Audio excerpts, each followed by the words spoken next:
Anapopewa neema ya afya, amepewa neema kubwa sana miongoni mwetu, ndugu zangu. Ndio Mtume wa sallam katika hadithi yake anasema, anawaambia Waislamu, sallallahu al-afwa wal-afia fa inna ahadan lam yu'ta ba'da al-yaqin min al-afia.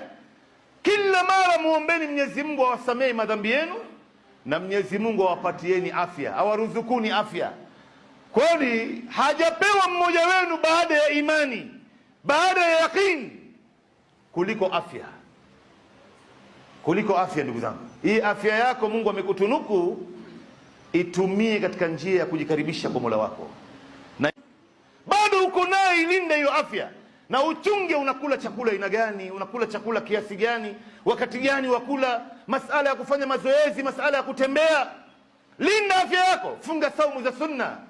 Afya ni kitu kikubwa sana. Wewe ukiwa huna afya, hata kama hii dunia unaimiliki, wewe ni bure kuliko watu wote. Wewe ni mtu ovyo tu, basi inaonekana kweli fulani anaye, fulani anaishi katika nyumba nzuri ya maisha, lakini kumbe hakuna mtu taaban. Ndugu zangu, kuna watu wanaugua huko nje, ndugu zangu. Ikiwa mtu hajui thamani ya afya, hii afya ambayo mimi na wewe leo tunaichezea, ndugu zangu, kuna watu wako tayari kuinunua kwa pesa na hawezi kupata. Mimi na wewe tumepewa bure. Tumekwenda kule Kenyatta kutembelea wagonjwa. Tumemkuta mgonjwa mmoja, waliyadhu billah, anaugua maradhi hatari sana. Kijana miaka 28, anaugua maradhi ya mkojo wake haitoki. Anapotaka kukojoa, ile mkojo haiwezi kutoka. Sasa wakati anapotaka kukojoa, mkojo umejaa na mkojo wenyewe haiwezi kutoka. Ile uchungu ambaye bwana alikuwa akisikia pale hospitalini, akipiga kelele mpaka utafikiri malakal maut anaitoa roho yake.